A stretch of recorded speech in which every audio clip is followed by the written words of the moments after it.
On page versus of page. ये तो देखिए आप सबको पता है एसईओ करना है तो इन दोनों की जरूरत पड़ेगी, लेकिन बच्चों को ना बहुत सी बार ये समझ नहीं आता कि ऑन पेज पे ज्यादा ध्यान दिया जाए या ऑफ पेज पे। देखिए ये दोनों चीजों का अपना अलग इंपॉर्टेंस है। जब आप एक वेबसाइट बनाते हो तो उस वेबसाइट के ऊपर कंटेंट डालना बहुत जरूरी है। Without content you can not rank a website.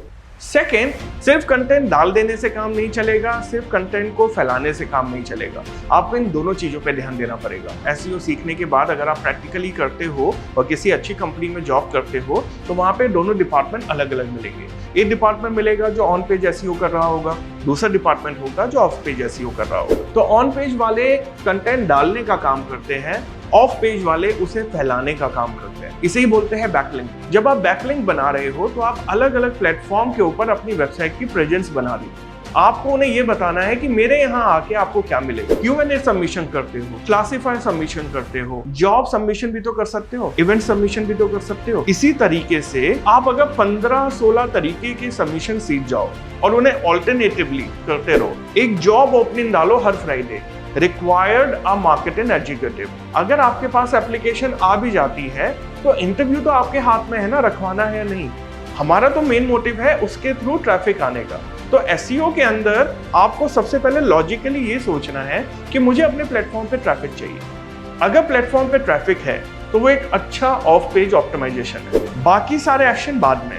ठीक है, ऑन पेज अगर मैं कर रहा हूँ I have to make sure कि मेरे पास एक प्रॉपर चेकलिस्ट हो।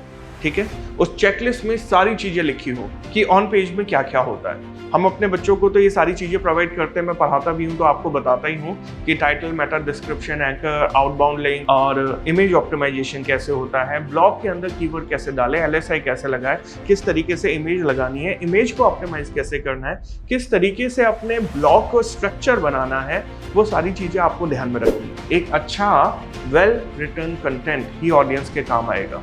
तो चैट जीपीटी से लिख के एकदम कॉन्फिडेंस मत हो जाओ कि कंटेंट बन गया। ये देखो कि will it make any sense, क्योंकि वो आपने आज के लिए नहीं फ्यूचर के लिए डाल रहे हो आप, कि भविष्य में कोई आदमी आएगा मेरी वेबसाइट पे वो कंटेंट पढ़ेगा तो उसके काम का होगा। तो अगर ऐसा ही आपका मोटिव है तो इस बात का ध्यान रखो कि वो सारी चेकलिस्ट पूरी होनी चाहिए। You can not ignore the principle of EEAT। If you ignore that तो ऑन पेज तो आपका खराब हो जाएगा, फिर ऑफ पेज में भी मजा नहीं आएगा। तो इन दोनों का इंपॉर्टेंस बराबर लेवल पे समझो और इसको अच्छी तरह से पहले अंडरस्टैंड करो फिर प्रैक्टिकल करो, वरना फरहान नाइट्रेट एंड प्री राजुलाइजेशन की तरह आप भी गोल के पीछे लग जाओगे विदाउट एनी प्लानिंग।